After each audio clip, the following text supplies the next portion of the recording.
સમયથી આપણી આંખો જેમને જોવા માટે આતુર છે, આપણી નજરો જેને શોધી રહી છે, એવા શ્રી દિલીપભાઈ જોશી આપણી સૌની વચ્ચે ઉપસ્થિત છે. આપ સૌની જોરદાર તાળીઓ વચ્ચે મંચ ઉપર આવકારીએ તારક મહેતા કા ઉલ્ટા ચશ્માના દિગ્ગજ કલાકાર શ્રી દિલીપભાઈ જોશીને. तालियां बजती रहनी चाहिए देवी और सजनों.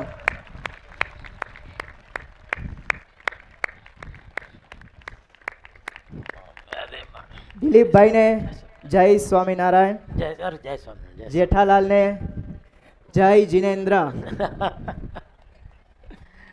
आओ अपना दिल की बातों साथे. जय स्वामीनारायण, जय जिनेन्द्र. आओ साथे મળીને આપના દિલની વાતોની ચર્ચા કરીએ. જી જી.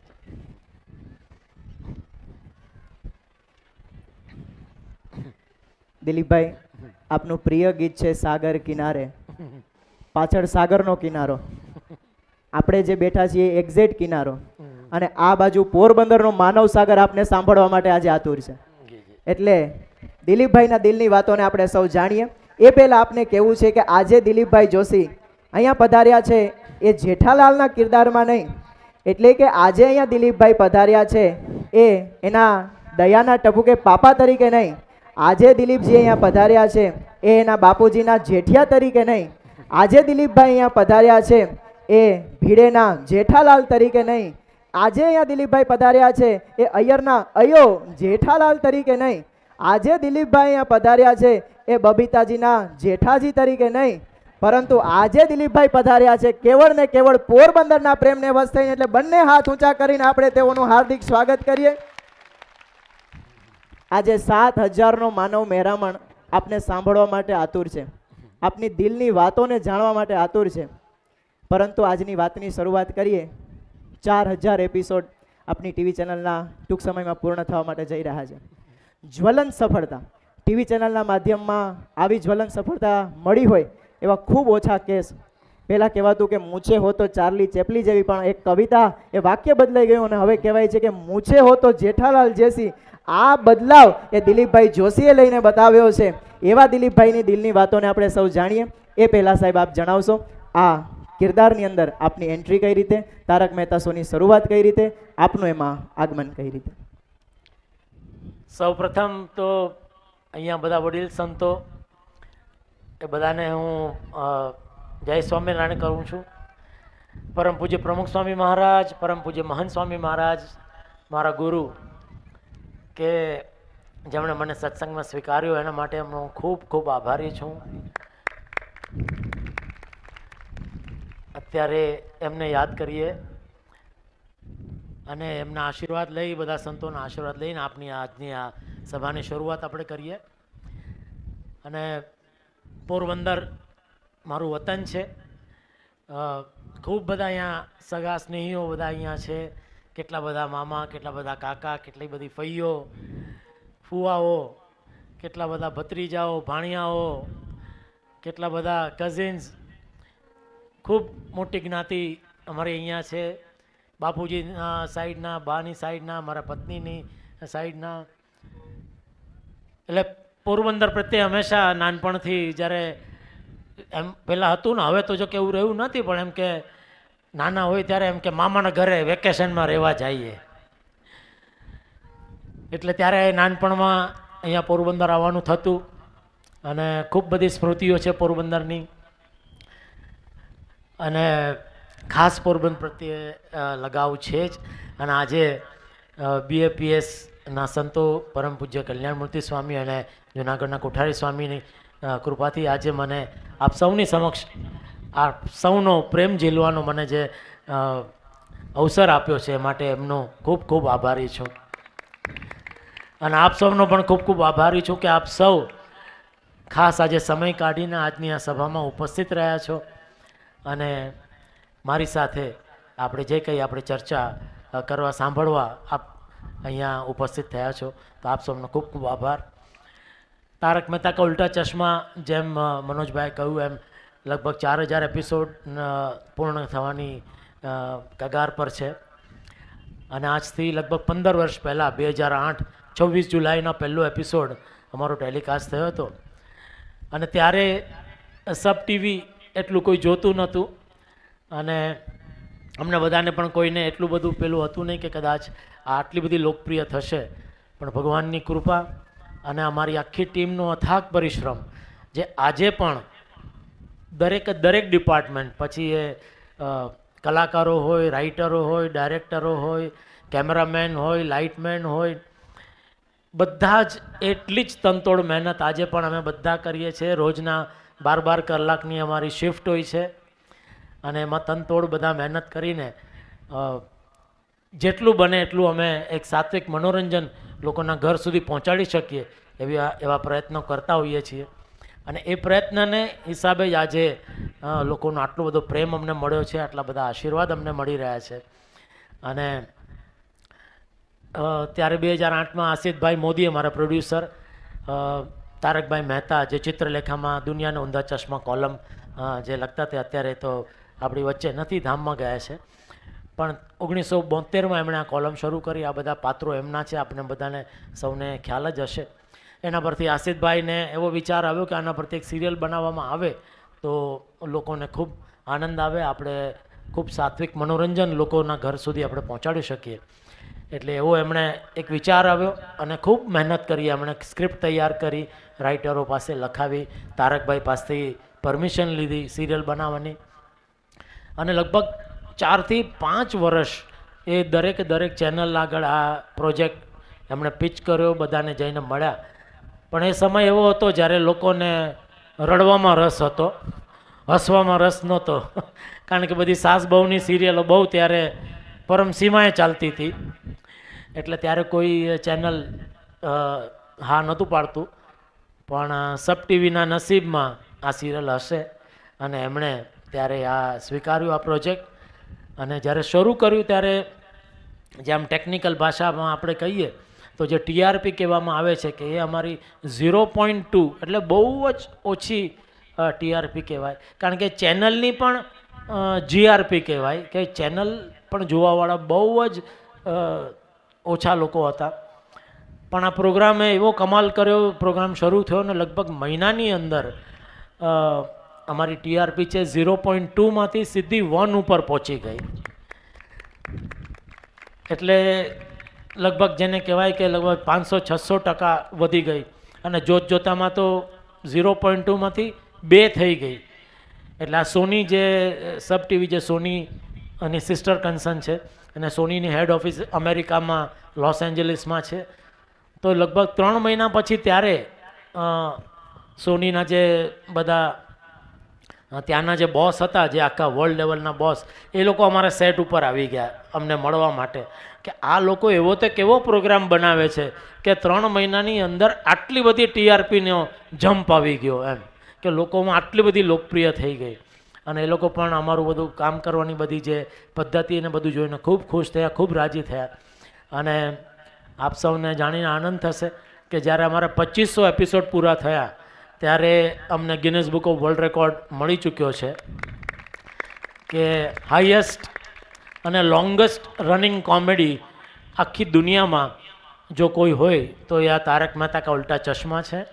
અને અત્યારે તો હવે અમે અમારો જે રેકોર્ડ છે તોડી રહ્યા છીએ, કારણ કે હવે અત્યારે તો હવે લગભગ 4000 એપિસોડ થવાને આરે છે. અને એક પ્રસંગ હું અત્યારે આપ સૌની સાથે શેર કરવા માગીશ. જ્યારે અમારા 1500 એપિસોડ થયા ત્યારે હું મુંબઈમાં દર રવિવારે આ બીએપીએસને અમારે દાદર મંદિરમાં રવિસભા દરેક મંદિરમાં હોય છે, એમ અમારે દાદરમાં પણ હું રવિસભા થાય છે દર રવિવારે. તો હું નિયમિત રૂપે ત્યાં રવિસભામાં જાઉં છું. તો એ એક રવિસભામાં હું ગયો ને ત્યારે પછી સભાપતિ ને પછી અમારા ત્યાં વડીલ સંત સદગુરુ સંત કોઠારી બાપાના આશીર્વાદ લેવા માટે અમે ત્યાં હું ઊભો હતો. અને ત્યાં અમારા દાદરના અમારા એક બહુ જ જેને કહેવાય કે મારા અતિ પ્રિય મિત્ર જેવા અક્ષરચરિત સ્વામી, તો એમની સાથે હું ઊભો હતો. મેં એમ જ સ્વામીએ મને વાત કરી, મને કે શું બીજું નવીન? તો બસ સ્વામી, હમણાં અમારી સિરિયલના 1500 એપિસોડ પૂરા થયા. તો કે મને અરે તમે કે બોલતા નથી, આવો કોઠારી બાપાના આશીર્વાદ લઈએ કે. અને મને કોઠારી બાપા પાસે લઈ ગયા અને કોઠારી બાપાને એમણે કહ્યું કે બાપા આમની સિરિયલના 1500 એપિસોડ થયા છે. તો કોઠારી બાપાએ સહેજ આમ અંદરથી મારી સામે જોઈને મને આશીર્વાદ આપ્યા કે 5000 એપિસોડ થશે. અને આપ સૌ જે બી જાણતા હશો કે કોઠારી બાપા જે છે એ વચનસિદ્ધ પુરુષ છે કે એમના મુખેથી જે પણ વચન એ એમના મુખેથી એ બોલે એ 100% એ થાય અને થાય જ છે. અને જ્યારે 1500 એપિસોડ હતા ને ત્યારે આશીર્વાદ આપે ત્યારે ખરેખર કહું તો મને જરાક ખબર હતી કે કોઠારી બાપા વચનસિદ્ધ પુરુષ છે, તેમ છતાં આ 5000નો આંકડો સાંભળીને મને એમ થયું કે આ કેવી રીતે પોસિબલ છે, કારણ કે 5000 એપિસોડ ક્યારે થાય? આ 1500 કરતાં અમારે લગભગ 4-5 વર્ષ થઈ ગયા હતા. તો મેં કીધું 5000 તો પૂરા થતાં કેવી રીતે પોસિબલ છે? પણ આજે જુઓ, આજે મોટા પુરુષના જે વચન છે એ આપણને સિદ્ધ થતાં દેખાય છે કે 4000 એપિસોડ તો થઈ ગયા, 15 વર્ષ થઈ ગયા. અને આખી દુનિયામાં એક એવી સિરિયલ છે, કારણ કે ફોરેનમાં શું હોય છે કે લગભગ 6 મહિના સિરિયલ ચાલે, પછી 6 મહિના એ લોકો બ્રેક લે. પણ આપણી આ જે સિરિયલ છે એ 2008 26 જુલાઈથી જે ચાલુ થઈ અત્યાર સુધી અવિરત ચાલુ જ રહી છે. જે કોવિડનો ખાલી 2 મહિનાનો જે પીરિયડ હતો એ જરાક બ્રેક આવ્યો એટલો, બાકી કન્ટિન્યુઅસ અત્યારે તો હવે સોમથી શનિ 6 દિવસ એપિસોડ આવે છે. તો ભગવાનની એટલી કૃપા છે કે આવી રીતે આ સિરિયલ મને મળી. અને ખરું કહું તો આજે સિરિયલ મળી ત્યારે એના લગભગ 1.5 વર્ષ મારા માટે ખૂબ ખરાબ સમય હતો કલાકાર તરીકે. હું ત્યારે ગુજરાતી નાટકો પણ કરતો હતો, સિરિયલો થોડીક કરતો હતો, પણ બધું 2007માં મારું એક નાટક ચાલતું હતું, એ પણ પૂરું થઈ ગયું. સિરિયલ પણ હતી, એ પણ પૂરી થઈ ગઈ. અને લગભગ કોઈ કામ હતું નહીં અને ઘણો લાંબો સમય, લગભગ વર્ષ એક સુધી કંઈ કામ હતું નહીં. ને ત્યારે ખરેખર એક પ્રશ્ન એવો ઊભો થયો હતો કે આટલા વર્ષ આ લાઈનમાં હોવા છતાં હવે આપણે શું કરવું, કઈ નવી લાઈન પકડવી, કારણ કે કામ જ નહોતું કંઈ. અને એવામાં મારા મિત્ર દેવલભાઈ પંડ્યા, જે આપણે સત્સંગી છીએ, એ મને દાદર મંદિરે લઈ ગયા. એની પહેલાં એક મારા મિત્ર નીતિનભાઈ દેસાઈ પણ મને લગભગ 90ની જે આપણે યોગી બાપાનું આપણે જે પેલું થયેલું આપણે ગાંધીનગર અક્ષરધામ આનું જે ઉદ્ઘાટન હતું ત્યારે યોગી બાપાની બોધકથામાં પણ મેં 2 બોધકથામાં મને કામ કરવાનો મોકો મળ્યો હતો કલાકાર તરીકે. એટલે ત્યારે હું પહેલી વાર BFPSના સંપર્કમાં આવ્યો હતો. પણ એ પછી એટલું બધું સત્સંગનું કંઈ આમ યોગ નહોતો ઉજાગર થયા. એટલે પછી ક્યારેક આમ 2-4 વર્ષે પ્રમુખ સ્વામી બાપા જ્યારે દાદર મંદિર આવે તો દર્શન કરવા જઈએ. એ મારા મિત્ર પેલા નીતિનભાઈ દેસાઈ મને લઈ જાય ત્યારે, અને એ બધું એવી રીતે થોડું ચાલતું હતું. પણ પછી જ્યારે આ 2007માં 8માં લગભગ ફેબ્રુઆરી માર્ચમાં આ દેવલભાઈ પંડ્યા ને લઈ ગયા કે આપણે બાળમંડળ જે ચાલે છે એમાં એક નાનકડો ઇન્ટરવ્યૂ શૂટ કરવો છે, તો કે બાળકોએ સારો અભિનય કરવા માટે શું શું ધ્યાન રાખવું જોઈએ.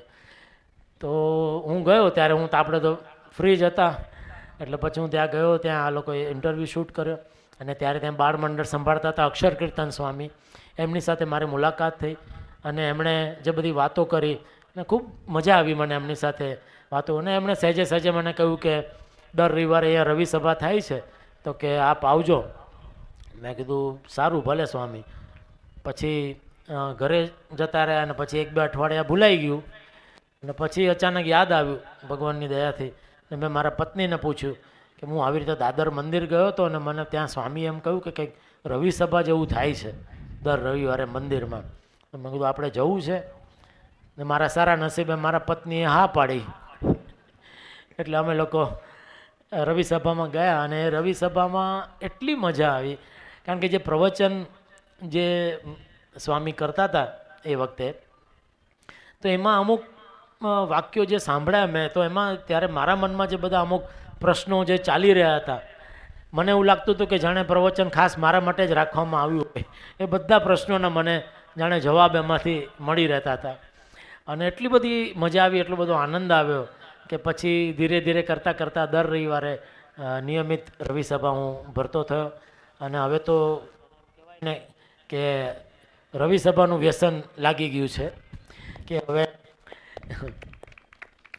રવિવારે રવિસભામાં જો ન જઈએ તો આમ ન જઈએ એટલે એવું તો હવે બન્યું જ નથી કે ન જઈએ. છેલ્લા અમુક વર્ષોથી નિયમિત કે હું બહારગામ પણ હોઉં તો ત્યાં પણ આપણું BAPSનું મંદિર હોય અને જો રવિવાર હોય તો હું અચૂક ત્યાં રવિસભા એટેન્ડ કરું જ છું અને ખરેખર ખૂબ જ આનંદ આવે છે. તો કહેવાનું તાત્પર્ય એ કે ફેબ્રુઆરી માર્ચમાં જ્યારે આવી રીતે ગયો અને હું ધીરે ધીરે સત્સંગમાં હું જોડાયો અને ત્યારે મેં ભગવાનને પ્રાર્થના કરી હતી કે અને કે ભાઈ આવી રીતે કંઈક જો કંઈક કામ મળે અને એ પછી આ જુલાઈમાં તારક મહેતા કા ઉલ્ટા ચશ્મા મને મળી. એટલે હું અંતરથી એવું માનું છું કે આ માત્ર ને માત્ર ભગવાન સ્વામિનારાયણ, પરમ પૂજ્ય પ્રમુખ સ્વામી મહારાજ, પરમ પૂજ્ય મહંત સ્વામી મહારાજના આશીર્વાદથી જ મને આ સિરિયલ મળી છે અને એને કારણે જ અત્યારે આ 15 વર્ષથી આ સિરિયલ ચાલી રહી છે. બાકી આ અશક્ય છે. મારી ટેલિવિઝનની ઇન્ડસ્ટ્રીમાં લોકો મોઢામાં આંગળા નાખી ગયા છે કે આ કઈ રીતે શક્ય છે. કારણ કે એક તો આવું સાત્વિક મનોરંજન કે જેમાં આખું ફેમિલી એકસાથે બેસીને જોઈ શકે, માણી શકે અને મનોરંજન એટલે માત્ર કોમેડી નહીં પણ એમાં આપણે કંઈક સાથે મેસેજ પણ આપણે આપી શકીએ એ પ્રકારના એપિસોડ અમે લોકો કરીએ અને એવું સતત. કારણ કે રોજના એપિસોડ 6 અઠવાડિયાના 6 એપિસોડ એટલે રાઇટરો નવી નવી વાર્તાઓ, નવું નવું લખવું, સૂઝવું એટલે આ તો ખરેખર આ ભગવાનની કૃપા છે. એ વગર અશક્ય ને અશક્ય છે. કારણ કે આ કોઈ ડિવાઇન પાવર જેને કહે ને એટલે હું તો ભગવાન સ્વામિનારાયણમાં શ્રદ્ધા છે, બાપામાં શ્રદ્ધા છે એટલે હું તો અંતઃકરણપૂર્વક એમ જ માનું છું કે આ બાપા જ ચલાવે છે આ સિરિયલ. સત્યમિત્રાનંદ ગિરિજી એ ભારત માતા મંદિરના નિર્માતા હરિદ્વારની અંદર અને પૂર્વ શંકરાચાર્યજી એ બોલેલા સાળંગपुરની અંદર प्रमुख स्वामी महाराज दर्शन करने માટે આવેલા અને ભક્ત સમુદાય વચ્ચે कि एक दिन आप देखेंगे कि प्रमुख स्वामी महाराज का प्रभाव न केवल सारंगपुर में, न केवल गुजरात में, लेकिन पूरे विश्व में यदि एक महात्मा को स्वीकृत किया जाएगा तो वो निश्चित रूप से प्रमुख स्वामी महाराज ही होंगे. एवा विश्वની અંદર પ્રભાવશાળી પુરુષ એ પ્રમુખ સ્વામી મહારાજના દર્શન માટે લાખો આંખો તડપતી હોય. દિલીપભાઈ જોશીને પ્રમુખ સ્વામી મહારાજના દર્શન કઈ રીતે થયા? બહુ એક ઇન્ટરેસ્ટિંગ પ્રસંગ છે કે પહેલી વાર જ્યારે મને બાપાના દર્શન થયા ત્યારે આજે નીતિનભાઈ દેસાઈ, હું લગભગ 91-92ની વાત છે કે ત્યારે પરમ પૂજ્ય પ્રમુખ સ્વામી મહારાજ મુંબઈ પધારેલા અને ત્યારે મારી પાસે સ્કૂટર હતું અને નીતિનભાઈ અને હું અમે બે ત્યાં મુંબઈ અમે લોકો સાથે ફરતા કોલેજ પછી ને એવી રીતે પછી મુંબઈથી અમે લોકો સ્કૂટર પર હું ચલાવતો હતો, નીતિનભાઈ પાછળ બેઠા હતા અને અમે લોકો ઘરે જઈ રહ્યા હતા અને નીતિનભાઈ મને વાત કરી કે ભાઈ આ પ્રમુખ સ્વામી આવ્યા છે, તું આવ દર્શન કરવા એમ. મેં કીધું ના, ખરેખર મારે દર્શન કરવા છે પણ ખબર નહીં શું થાય છે, યોગ નથી થતો કે શું. મેં કીધું મારે અંતરથી એમના દર્શન કરવા છે પણ કંઈ મેળ નથી પડતો. મેં કીધું આ વખતે તો મારે આવવું જ છે, મારે બાપાના દર્શન કરવા જ છે. એટલે હું આમ ચલાવતા હું આમ પાછળ આમ વાત કરતો હતો કે ના આ વખતે મારે દર્શન કરવા જ છે, ખરેખર મારી અંતરની ઈચ્છા છે એમ કરીને હું વાત કરતો હતો. એટલી વારમાં બાજુમાંથી એક ગાડી પસાર થઈ અને ગાડીમાં આગળની સીટ ઉપર બાપા બેઠા હતા આવી રીતે. વાહ, જોરદાર! પ્રમુખ સ્વામી મહારાજના દર્શન માટે લાખો આંખો તડપતી હોય. એટલે એક સેકન્ડ મને એવું લાગ્યું કે હું કઈ ભ્રાંતિ થઈ રહી છે કે આવી રીતે કેવી રીતે શક્ય છે. પણ એ પછી તો અત્યારે તો અગણિત એવા કિસ્સા છે કે જ્યારે પણ આપણે અંતરથી મેં બાપાને યાદ કર્યા છે કે કોઈ મુશ્કેલી હોય કે કોઈ એવી પ્રશ્ન હોય પણ જો અંતરથી આપણે એમને યાદ કરીએ તો એનું અચૂક સોલ્યુશન મળે જ છે. આજનો જ દાખલો લઈએ તો હમણાં જ આપણો તાજો દાખલો છે. પાછળ આપણે બેઠા હતા અને આજે જે રૂપરેખા હતી કાર્યક્રમની કે એમાં LED સ્ક્રીન ઉપર આપણે આજે મુક્તાનંદનો શો બતાડવાના હતા અને એમાં ખબર પડી કે LED સ્ક્રીન આજે બગડી ગઈ છે. આટલી બધી સંતોએ ને બધાએ મહેનત કરી અને એમ કે આજે આ શો કદાચ લોકો સમક્ષ આપણે રજૂ નહીં કરી શકીએ. અને મને અંતરથી એકદમ જ દુઃખ થયું. મેં કીધું અરે બધાએ આટલી બધી મહેનત કરી, આટલો સુંદર શો છે, આપણે આ સમાજને આવો આટલો સુંદર મેસેજ આપવાનો છે ને આજે જ કેમ ભગવાન આવી પરીક્ષા લે છે. અને મેં પાછળ બેઠા અંતરથી મેં જરાક મનમાં ધૂન બોલાવી બાપાને પ્રાર્થના કરી કે બાપા પ્લીઝ આવું ન કરો, ગમે એમ કરીને તમે આ ચાલુ કરો. અને તેમ છતાં 5-7 મિનિટ પછી બી બધા આવ્યા, સંતોએ કીધું કે નહીં હજી કાંઈ ચાલુ થાય એવું લાગતું નથી, આમ તેમ. અને તમે પણ આવ્યા મને મળવા, મને કહ્યું કે સોરી આજે આ અમે બહુ મહેનત કરી પણ કંઈ ખબર નહીં શું ફોલ્ટ છે, એના સ્ક્રીન ચાલુ થઈ શકે એમ નથી. અને મને ખરેખર અંતરમાં એકદમ આમ દુઃખ થયું અને મેં મનમાં પ્રાર્થના કરી અને ત્યાં તો 10 મિનિટ પછી ખબર નહીં ચમત્કાર થઈ ગયો અને કીધું કે ના ના ચાલુ થઈ ગઈ સ્ક્રીન ચાલુ થઈ ગઈ અને કે આજે આ આપણે બધાને આ વિડીયો બતાડીશું. એટલે આવું અગણિત પ્રસંગ મારી સાથે બન્યા છે કે જ્યારે મેં ખરેખર મનથી બાપાને યાદ કર્યા હોય, એમને પ્રાર્થના કરી હોય અને એનું અચૂક એમ કે એનું મને નિરાકરણ મળ્યું જ છે. જૂના નટુ કાકા એટલે ઘનશ્યામભાઈ એ પૂજ્ય અપૂર્વ મુનિ સ્વામીને રાજકોટમાં મળેલા અને ત્યારે અપૂર્વ મુનિ સ્વામી સાથે નટુ કાકાએ કહેલું કે સાહેબ સ્વામી અમારી જે ચેનલ ચાલે છે ને એ આપનો એક સાચો ભગત અમારી પાસે છે ને એના માળાના પ્રતાપે આ ચેનલ ચાલે છે, એટલે આપના જ પ્રતાપથી આપની જે પ્રાર્થનાથી આ બધું જ કાર્યક્રમ એ સફળતાને ચૂમી રહ્યો છે. આ તો બધા સંતોની મહેનત છે, બધા સંતોની ભક્તિ છે. પરમ પૂજ્ય કલ્યાણમૂર્તિ સ્વામીએ કેટલો દાખલો કરી, આપ સૌએ બધા કાર્યકરોએ મળી અને આટલો દાખલો કર્યો, બધાને આમંત્રણ આપ્યું અને બસ મારે તો ખાલી શોભામાં શું કહેવાય શોભાનો ગાંઠિયો બની બેસવાનું છે. પણ ખરેખર ભગવાનની કૃપા છે કે આપણે આ સરસ આવું એક સભામાં બધા હાજર રહીને આ માણી રહ્યા છે. કેટલીક અંગત જીવનની પ્રશ્નોત્તરી આપણે કરીએ. હમણાં જ ગાંઠિયો શબ્દ બોલ્યા એટલે જેઠાલાલનો કિરદાર યાદ આવ્યો, જલેબી ફાફડા. અને રવિવાર હોય એટલે દિલીપભાઈને એટલે કે જેઠાલાલને જલેબી ફાફડા વિના ન ચાલે. એ જેઠાલાલની પ્રિય આઈટમ છે તારક મહેતા ઉલ્ટા ચશ્મામાં, પણ દિલીપભાઈની પ્રિય આઈટમ કઈ? મારી પણ જલેબી ફાફડા જ છે. વાહ, ગુજરાતના હૃદયની અંદર જલેબી ફાફડા હોય ને હોય, રગની અંદર થેપલા અને રગની અંદર જલેબી અને ફાફડા એ ગુજરાતીની એક આદર્શ ઓળખાણ છે.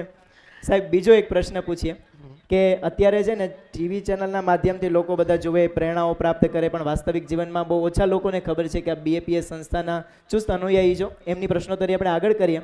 પણ અત્યારે લોકોના મગજમાં એક ક્રેઝ છે આપને જોઈને કે જીવનમાં એક બબીતા તો હોવી જોઈએ. એટલે એ લોકો માટે શું ખાસ સંદેશ આપનો?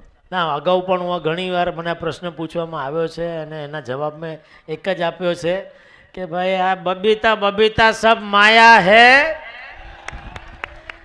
भगवान ने हम सबको जो एक एक दया दी है वही सत्य हकीकत है, उसी का स्वीकार करो और जीवन निर्वाह करो. बाकी ये माया कभी किसी के हाथ में आई नहीं है और आने वाली है नहीं, तो व्यसन की तरह उसके पीछे समय बर्बाद करने की जरूरत नहीं है. પણ જે સિરિયલના માધ્યમથી ખરેખર એટલે અમે એક વાતનું ચોખવટ એ કરવા માગું છું કે બબીતા હોવી જોઈએ. એટલે બબીતા માત્ર એક સ્ત્રી નહીં, કદાચ એક પુરુષ કે જેને કહેવાય ને કે એક સારો મિત્ર જીવનમાં હોવો જરૂરી છે બધાના જીવનમાં, કે જેની સાથે તમે સુખ દુઃખની વાતો શેર કરી શકો. એટલે આ તો ઠીક છે એક હળવી શૈલીમાં રજૂ કરવામાં આવે છે સિરિયલમાં, પણ હકીકતમાં અમે કોઈ મેસેજ એવો નથી આપવા માગતા કે દરેક પરિણીત પુરુષે કોઈ બીજી પરિણીત સ્ત્રી ઉપર એવી નજરથી. કારણ કે જેઠાલાલની અગાઉ એક અમે એપિસોડ પણ એવો કરેલો કે જેઠાલાલના મનમાં એવું કોઈ જેને કહેવાય ને કે એવી કોઈ ખરાબ વૃત્તિ નથી, કે એવો એક સીન એવો અમે કરેલો વર્ષો પહેલાં કે જેઠાલાલ એકલા છે ઘરેથી, બાપુજી ને દયા ને બધા કંઈક જ્ઞાતિના ફંક્શનમાં ગયા છે ને કંઈક એકલો ઘરે છે ને એવા ટાઈમમાં બબીતાજી આવે છે તો એ બિચારો ઉલટાનો ગભરાઈ જાય છે. પેલા રૂમના દરવાજા ખોલી નાખે ને કે રખે ને કોઈને એમ ના થાય કે ભાઈ આ કેમ બે જણા એકલા ને એમ. એટલે એના મનમાં જરાય પાપ નથી. અને હંમેશા ડે 1 થી જ્યારે બી હું આ પરફોર્મ કરું છું ત્યારે મેં એ વાતનું ખાસ ધ્યાન રાખ્યું છે કે એ બહુ પાતળી લાઈન છે કે એમાં ઘણીવાર આમ કે આમ જો જરાક બી એવું પેલું થઈ જાય તો વાત આખી બગડી જાય. અને એટલા જ કારણે મને લાગે છે આજે મોટા મોટા વડીલો, એક બહુ વર્ષો પહેલાં મારે એક વૃદ્ધાશ્રમમાં જવાનું થયું તો ત્યાં બધા મોટી ઉંમરના બધા બા હતા, તો મને ત્યારે ખરેખર બહુ નવાઈ લાગી કે એમાંથી કેટલા બધા 2-3 બાએ મને કે તમે જે રીતે બબીતાજીને બબીતાજી કરીને કે બોલાવો છો ને એ અમને બહુ ગમે છે. એટલે ત્યારે મને એમ થયું કે ના બરાબર છે, જે હું પોર્ટ્રે કરવા માગું છું કે મનમાં પાપ વગર, ન કરતા આપણા આ વડીલોને ગમે નહીં, બરાબર છે, પણ એ લોકો પણ અંતરથી એ આશીર્વાદ આપ્યા એટલે એમ થયું કે ના આપણે સાચી દિશામાં આપણે જે બી અભિનય કરીએ છીએ એ જે ઉદ્દેશ્ય છે એ લોકો સુધી પહોંચે છે. ટૂંકમાં જીવનમાં ન બબીતા ન વ્યસન એ જ સુખી જીવનની ચાવી છે. બસ. અને સાહેબ આપે વાત પણ કરી અને પૂર્વે પણ ટીવીના કિરદારની અંદર તો આપ બધાનો લાભ આપ 15 વર્ષથી આપનો લાભ લઈ રહ્યા છે, પરંતુ ઘણા ઓછા લોકો જાણે છે કે સાહેબ BAPS સ્વામિનારાયણ સંસ્થાના ચુસ્ત અનુયાયી છે. જ્યારે પોતાનો મેકઅપ ચાલતો હોય અને મેકઅપના સમયે પણ સામે ઠાકોરજી રાખી અને માળા કરતા હોય એવા ઉચ્ચ કક્ષાના આદર્શ ભક્ત છે. અત્યારે આપણે ઘરની અંદર કહેતા હોય કે માળા કોને કરવી જોઈએ? જે નવરા હોય એને. પણ દિલીપભાઈ જેટલા બિઝી શેડ્યુલવાળા વ્યક્તિ રવિ સભાની અંદર આવે, એ રવિ સભા સમયસર ભરે, એ ગમે તેવા સેન્ટરની અંદર હોય, ક્યારેય રવિ સભા એટલા વર્ષોથી ચૂક્યા નથી. તો સાહેબ આપ અમારા માટે દીવાદાંડી રૂપ છો અને આપ બધાને અહીંયા મેસેજ આપો કે આ રવિ સભાના માધ્યમથી શું સંસ્થા એટલે BAPS સંસ્થા કાર્ય કરી રહી છે અને એના માધ્યમથી આપના જીવનમાં શું ફેરફારો આવ્યા? રવિ સભા એટલે હું ખરેખર એમ કહું છું કે જ્યારે જેમ ફોરેનમાં તો લોકો હજારો ને લાખો ડોલર ખર્ચીને સાયકેટ્રિસ્ટ પાસે જતા હોય છે, કારણ કે મનની બધી વાતો, અમુક જે મૂંઝવણો હોય એ તમે ન કહી શકતા હોય ને તમને પ્રશ્નો અમુક મૂંઝવતા હોય, અને ત્યારે ઓલા પૈસા લઈ તમારી વાત સાંભળીને તમને એનું કંઈક નિરાકરણ આપે. તો અહીંયા આપણને એ ફ્રીમાં મળે છે, દર રવિવારે મળે છે કે તમે દર રવિવારે તમે ત્યારે જાઓ તો એ તમારું જેમ આપણે રોજ નાહીએ છીએ અને આપણા બાહ્ય શરીરનું જેમ આપણે જેને કહેવાય ને કે સ્વચ્છ કરીએ છીએ, એમ અંતરમાં જ બી ઘણો બધો કચરો આપણે ભરેલો હોય છે, ઘણા બધા વિચારો, ઘણા બધા મંથનો બધા ચાલતા હોય છે. પણ જો દર રવિવારે તમે આ રવિ સભા ભરો ને અને પ્રવચન તમે સ્વામીના અલગ અલગ પ્રવચનો ચાલતા હોય, એમાંથી કોઈ એક કે બે વાક્ય પણ જો તમને એવું સંભળાઈ જાય ને એને તમે જીવનમાં ઉતારો તો ખરેખર તમારા જીવનમાં, તમારા વિચારમાં, તમારા વર્તનમાં એટલો બધો ફરક આવી જાય. એ તો હું પર્સનલી અત્યારે હું અનુભવું છું કે જ્યારે સત્સંગમાં નહોતો ત્યારે જે બધા વિચારો ને બધા જે મનોમંથન બધા ચાલતા હોય અંદર, અને બહુ અજંપો રહ્યા કરે, પણ સત્સંગમાં આવ્યાથી, રવિ સભા ભરવાથી અંદર એકદમ એમ શાંતિ થઈ ગઈ છે કે ભાઈ દાસના દુશ્મન હરી કેદી હોય નહીં, જે કરે તે સારું જ કરે. એટલે એ જે પ્રશ્ન છે કે કરતા હરતા મહારાજ જ છે કે એમના વગર આપણે સૂકું પાંદડું પણ હલાવી નથી શકતા. એ જે બાપાના અમુક વાક્યો છે કે સૌથી પહેલાં મેં એમનું એક બુક વાંચી હતી જ્યારે હું પહેલી વાર અક્ષર કીર્તન સ્વામીએ મને એમની બુક આપી હતી બાપા વિશે, કે જેના ગુણે રીઝ્યા ગિરધારી. એટલે એ પહેલાં પ્રમુખ સ્વામી વિશે આપણે બધું સાંભળ્યું હતું, જાણતા હતા, પણ આ કેટલા મોટા મહાન સંત છે અને એમની જે વિચારો છે એ બુક જ્યારે વાંચીને ત્યારે મને ખબર પડી. ને એમાં એમનું એક જે વાક્ય છે એ એટલું બધું મને સ્પર્શી ગયું કે બીજાના ભલામાં આપણું ભલું.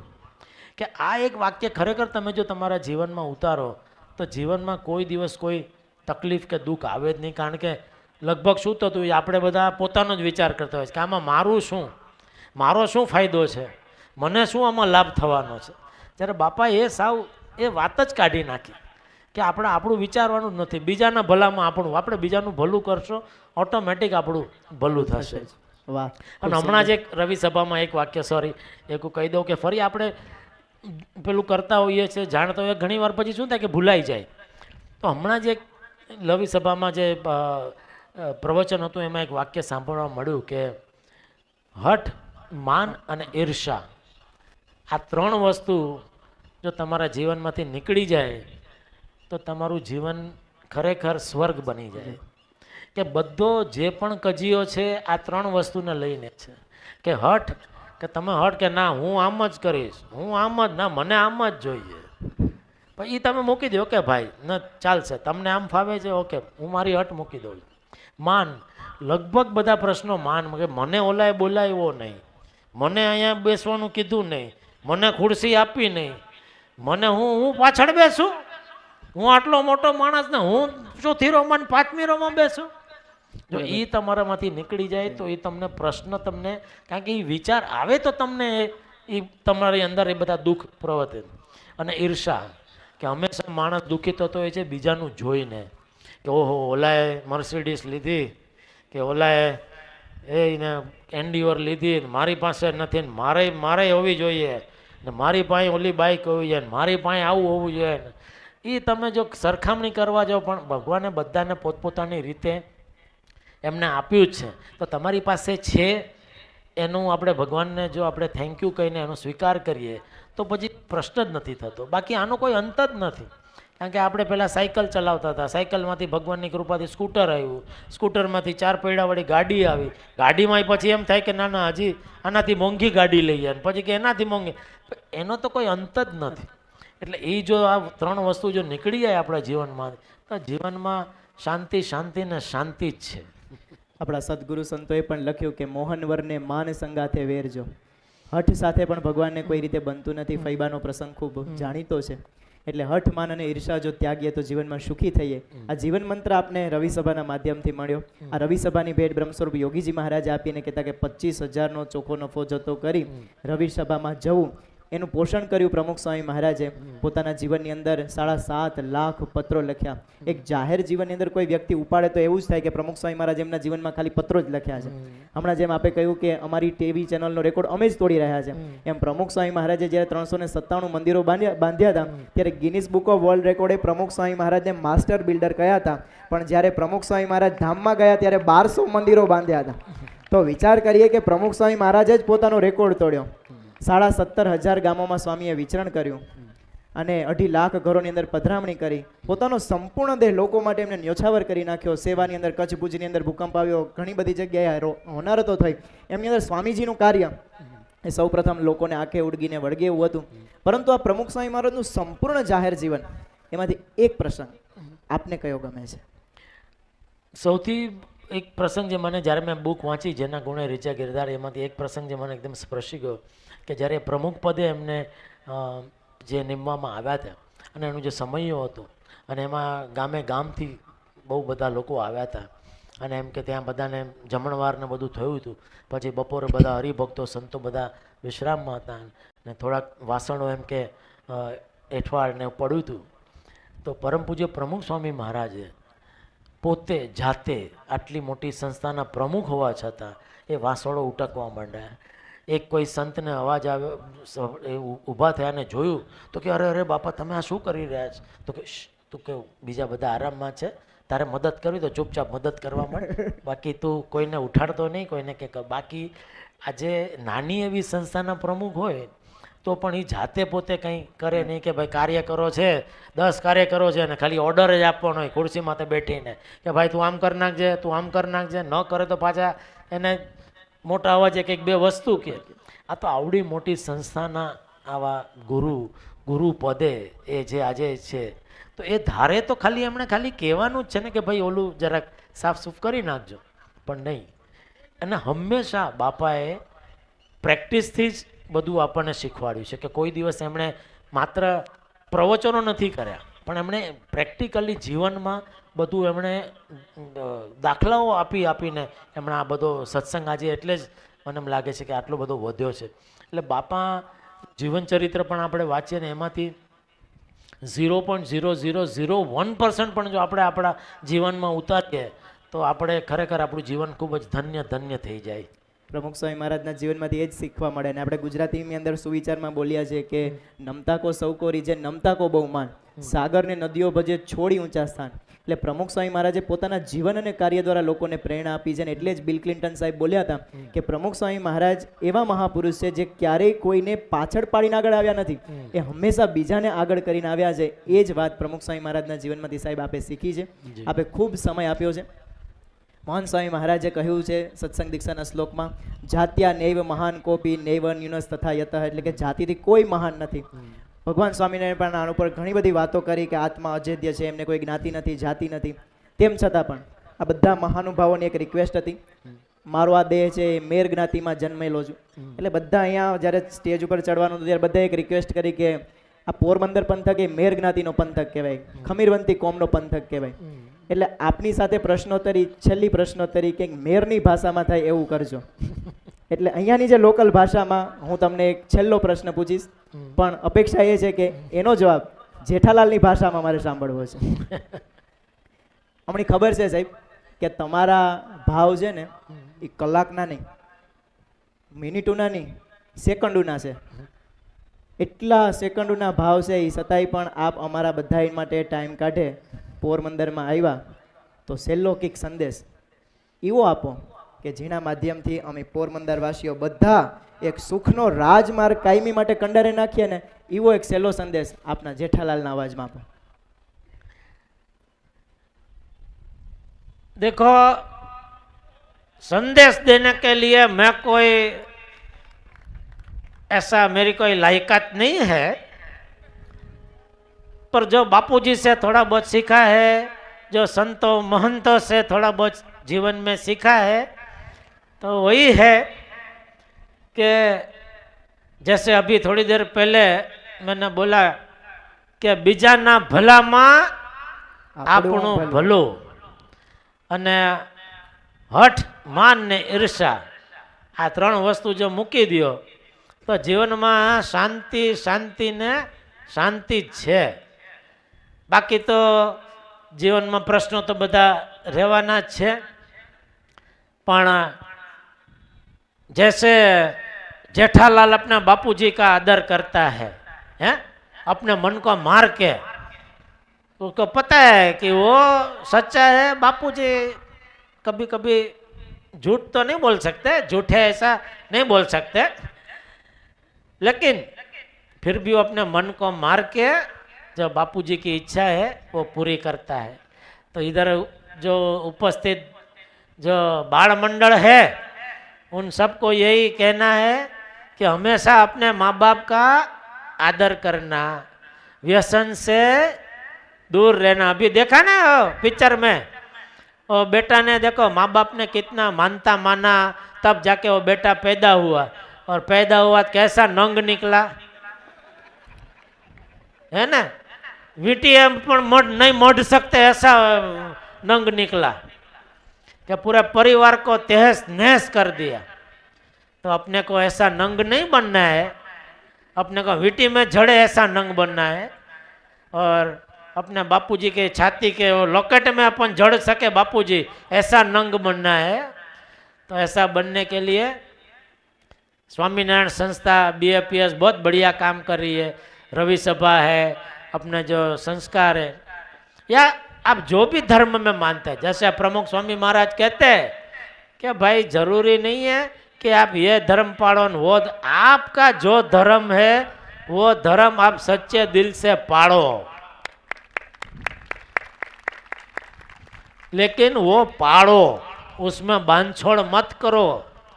तो माँ बाप का आदर करो, व्यसन से दूर, क्योंकि व्यसन तो देखो हमारे इस पंथक में तो हमने सबने देखा है ना, बराबर के नहीं. सब हाँ हाँ हाँ करते हैं, लेकिन कोई छोड़ता नहीं है. तो आज देखो ये अवसर आया है, क्योंकि इधर तो जिधर भी जाओ काम बर्थडे हूँ क्या मजामा हाले આપણે હું રવિવાર થાય રજા નામ ચોપાડી જઈને મજા કરી હાલ તો ફાંકી લાવ તો ભાઈ ફાંકી પણ ફાંકી કરી હું હા એકલા ભાઈ હા એકલા શું કે બીજું બાકી આનંદ જલસા જલસા જો. પણ એ જલસા અમુક વર્ષ પછી આપણે જોયું એમ બધું દાંત ને બધું ફેફસા ને બધું હમણાં પતી જવાનું એ આપણે જાણીએ છીએ, તેમ છતાં આ છૂટતું નથી. પણ જેમ આપણે સંતો કહે છે ને કે જો કોશિશ કરીએ તો અશક્ય કંઈ નથી, બધું છૂટી શકે જ છે.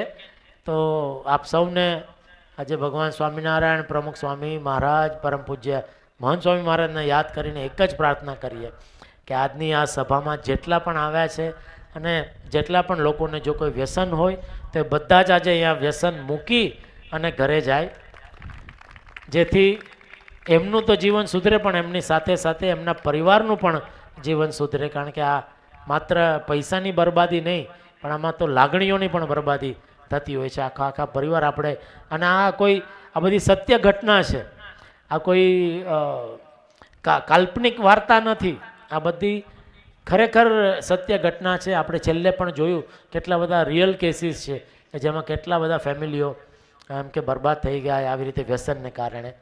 તો બસ આજે આપ સૌનો ખૂબ ખૂબ આભાર કે આપ સૌએ મને અહીંયા આટલો બોલવાનો મોકો આપ્યો અને આટલા શાંત રહીને મને સાંભળ્યો.